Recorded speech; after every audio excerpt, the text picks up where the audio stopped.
When the words crocheted blanket or crocheted afghan come up, the images that come to mind for a lot of folks are either granny squares or chevron stripes. For me though, it's the corner to corner pattern. And that's because this was my grandmother's favorite. It was her go-to for baby blankets, and it was the first stitch pattern that she ever taught me. So in her honor, I want to show you how to crochet this elegant and beautiful fabric. This baby blanket I recently completed is a great example of just how much fun you can have with this beautiful stitch pattern. It's 36 inches wide and 48 inches long, including the half double crocheted border around the edges. I used a USK or 6.5 millimeter hook, and this one took a little over 1,200 yards of major, which is a self-striping yarn from Universal that is also one of the most popular yarns in the machine washable section at Grandma's Spinning Wheel. If you like this color combo and would like to do it too, the 3 colorways that I used are number 144, number 103, and number 135. I used 2 balls of each color and could have made a bigger blanket with that much yarn, but this is a specific size that the customer I made this for had requested. If you want a blanket about this size but out of a finer yarn, please plan and purchase accordingly. Alternatively, as much as I love granny squares for stash busting, this stitch is a great option for using up project leftovers and random single skeins. As far as skills go, if you can chain, slip stitch, and double crochet, you can do this pattern. And if you are going to be using a lot of different yarns and absolutely hate weaving in ends, you might want to go watch my video on how to do the Russian join before you get started. Here is the major I'm going to demonstrate this stitch for you guys with, and I'm doing it on a K or a 6.5 millimeter hook. Even though I'm normally a pencil holder, when you start getting up in hooks this big, even I end up going for the round handles that knife holders normally find more comfortable. And again, gauge is not important as long as you're using a yarn that you like and a hook that gives you a nice soft fabric with it, you're going to be okay. Here's how I was taught how to do corner-to-corner crocheted blankets with some of my own little adaptations. You start with a slip knot and a chain of 6 stitches. 1, 2, 3, 4, 5, and 6. Now, this blanket consists of mostly chain stitches, double crochets, and the occasional slip stitch. Yarn over for our first double crochet, and in the 1, 2, 3, third of the chain 6, we're going to rotate to the back. We're going to anchor our first double crochet in that 3rd loop in the back of the chain.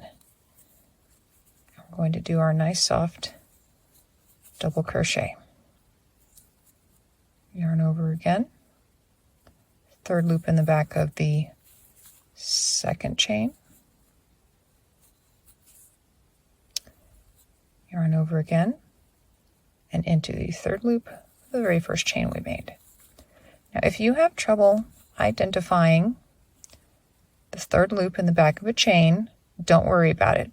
Do it the old-fashioned way, anchoring here in the top of the chain stitches. But if you can pull this off, it gives you a really beautiful and thick and solid edge. But there's our first little cluster. There's our first little kind of cube that we create in corner to corner. I'm going to reverse my hook. That helps reduce the amount of twist that happens on the chain we're about to make. Chain 1, chain 2, 3, 4, 5, and 6. 1, 2, 3, 4. We're aiming for the 4th chain that we made, or from this end, 1, 2, 3, whichever one makes it easier. We're going to identify its 3rd loop in the back, and we're going to double crochet to that stitch.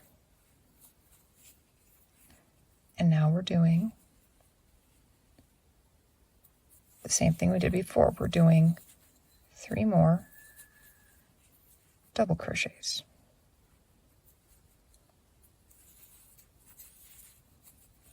you're going to find that this first one that you made wants to flip on you. That's normal. There's our second cluster made. Now to start, because remember, the work is worked this way. This is our starting corner, and it's going to grow during the first half of the project. We anchored this second cluster that we made, the second cube, to the first one by slip stitching inside this chain space.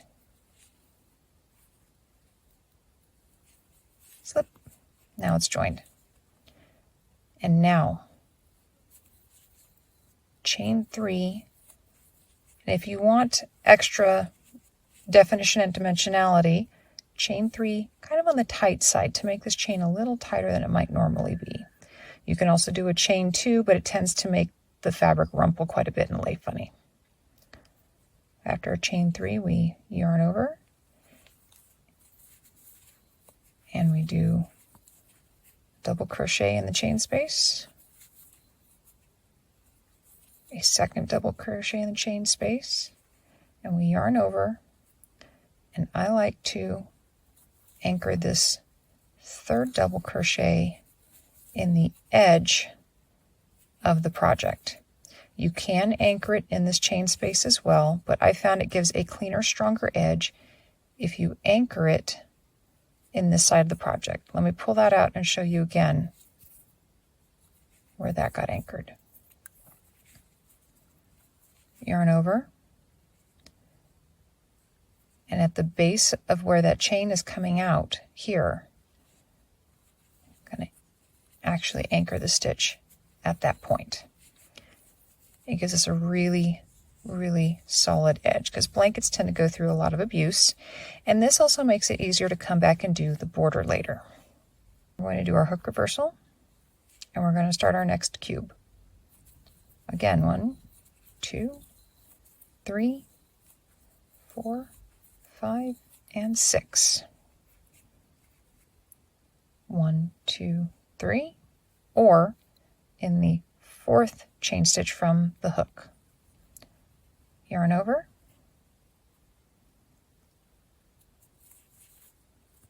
into that, if I don't lose it, double crochet 1, double crochet 2,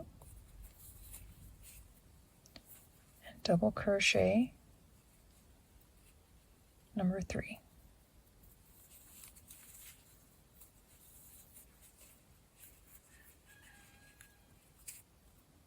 There we go.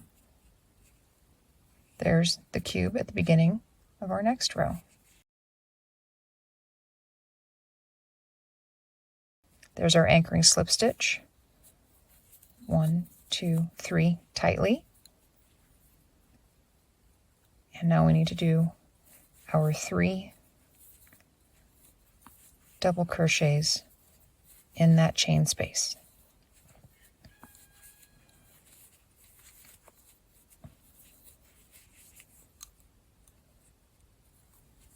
And slip stitch into there to anchor. 1, 2, 3 on the tight side. Now if you want this to be a more open fabric and you want it to lay particularly flat, do those loosely instead of tightly. I like the dimensionality that it gives it when they're on the tight side. And now here's our 1 and 2, and anchoring the last one in the edge of the fabric. Instead of in the chain space, we're going to go into the edge of the project where that chain is originating out. We're going to anchor it there. There's a continuation of our nice strong edge. Now you can just twist.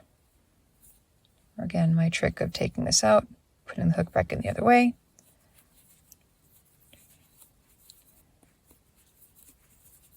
And we're going to start our next row. You can see it's starting to build already. I'm going to work on this for a little while, and I'm going to show you where and how I like to do the color changes. I have now completed 11 rows, starting with our very first little square here, and we're starting to see that great texture showing up because of how each of these diagonal lines of cubes is hooked into the others. You start getting a little bit of a gentle wave texture that's just so appealing. Up until now, I have been working in the major from Universal in the color 144 Unicorn. And now I'm going to switch over to major color number 103, the Capri, which is lots of pretty turquoises and blues. I think it's going to look really nice hooked in here next to the green where I've stopped the unicorn. I did the very last, well, I've started the last yarn over and drop a loop of the last double crochet of the row, and you can see I've already cut it. I'm going to take the new strand. I'm just going to do that very last yarn over and drop a loop with that yarn. And now I'm going to begin the next row with that. Before I proceed on with that, I wanted to show you the difference between anchoring the last double crochet of the row in the edge of the work instead of just slip stitching it here. Here's what the edge looks like when I've been doing that anchor point. Here's what happens when you don't do that, when you just do your last chain and 3 double crochets wrapped around the chain or in the chain space. Instead of a solid line here, we have a divot. And over here we have a divot. Over here again you can see we have a divot. So if those divots don't bother you, then by all means go ahead and do it that way instead. But especially if you plan on applying a border, having a more solid straight line edge like this is just a little cleaner, a little more solid, and it definitely makes applying that border easier. Let's talk now about how to start going back the other direction, because we've started this corner and increasing at both ends, it gets bigger and bigger and bigger. With corner to corner, you have 2 options. You can make a square or you can make a rectangle, and which one you end up with depends entirely upon what you do at the ends. The first thing to do is to stop increasing at one end. If you want a cube or you want a perfect square of a blanket, or what other object you're making with this pattern, then you stop increasing at both edges. But I'm going to show you what it looks like if you want to make a rectangle, which is what I just did with the baby blanket I showed at the beginning of this video.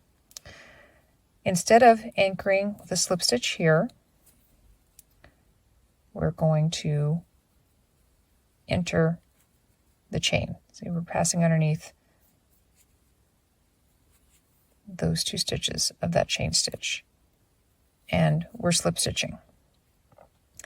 Instead of turning this direction, having the yarn in the back, I have found that if you turn with the yarn in front, take the hook over that strand and slip stitch into the top of the first stitch beneath it, and loosely and gently slip stitch, it buries that tail in there very cleanly and nicely.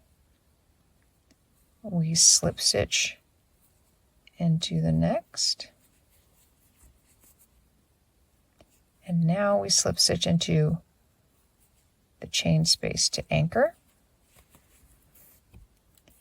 and we start to head back the other direction. So now we have created a corner, we've created a point. And these chains going back this direction is just chain 3, and 3 double crochets into this chain space.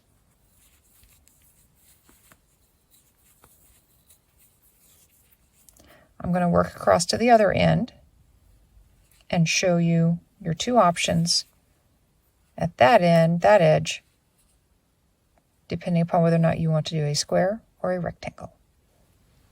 At the beginning of this row, we turned and started going back this direction. So right now, here's our starting corner. Here's another corner we've created. If we now want this to be a perfect square, we're going to do the same thing here that we did here. Instead of going into the chain space and beginning another cluster, we're going to slip stitch there and turn and start slip stitching up the side of this last cluster,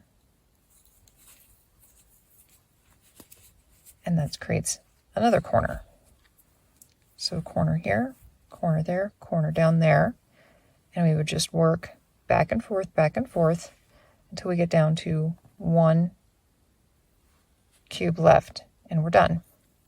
However, if you want this to be a rectangle instead,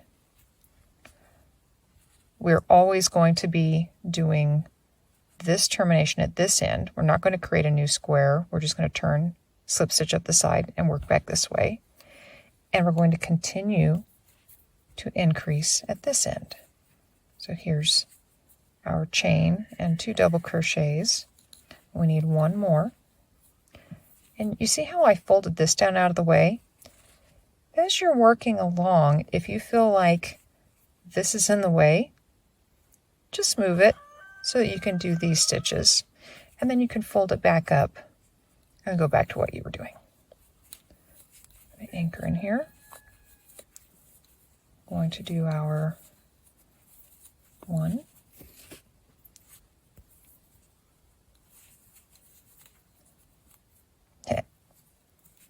See, even the pros, we mess up. 2. And we're going to anchor in here to give us a nice solid edge. And now there we go. At this edge, we're always going to be increasing this way. And at this end, we're always going to be terminating right here and going straight up in a line. And that's how you end up getting a rectangle. And that's it.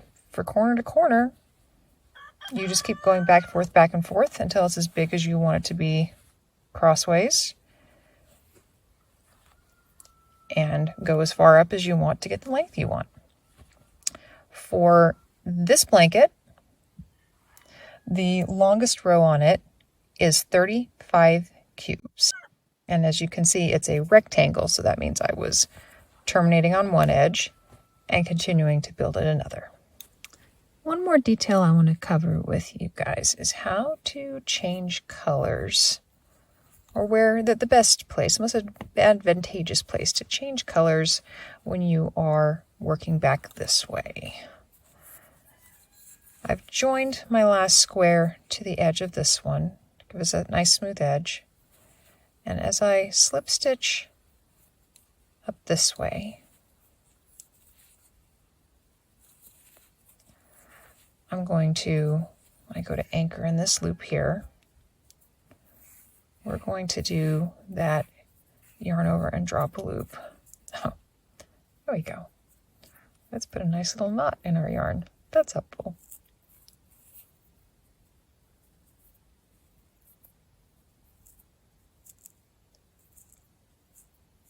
There we go. We're going to do that last yarn over and drop a loop with the new color right here. We're going to make sure that tail's long enough to be woven in later, unless you want to do, rush and join. But something I found interesting with this tail is you can actually embed it in your stitches here, and it gives you less weaving and work to do later if you don't want to stop and do it now, or if you don't want to do rush and join.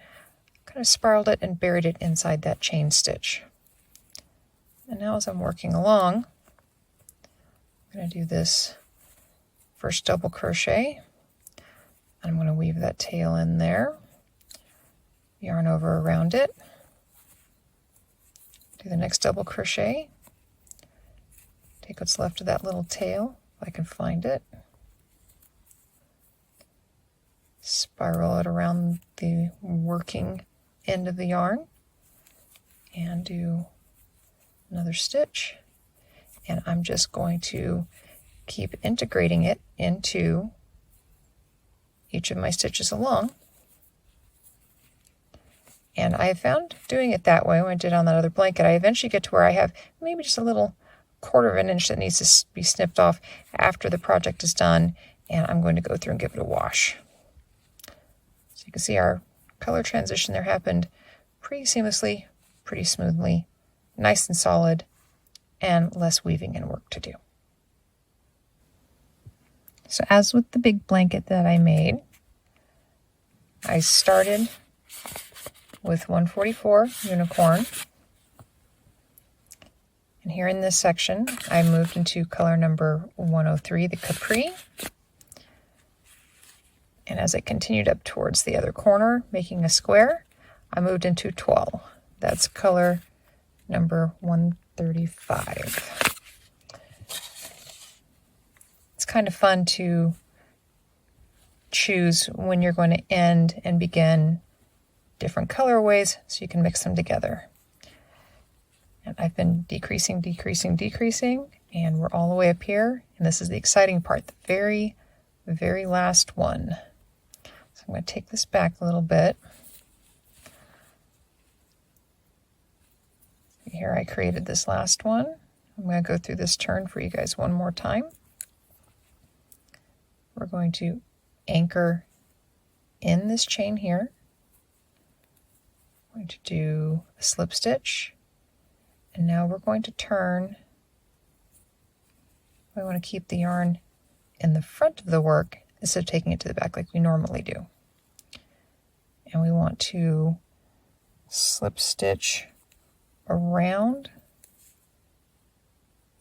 that working yarn and slip stitch up the side of this last cube or this last cluster that we made. Slip stitch in there. And now it's time for our very, very last one. 1, 2, 3. Double crochet. Another double crochet. Our very last double crochet. And now we slip stitch into this end of this chain. Slip. Turn with that yarn in front to make this corner nice and solid. Slip stitch. Slip stitch. And slip stitch all the way up to the corner.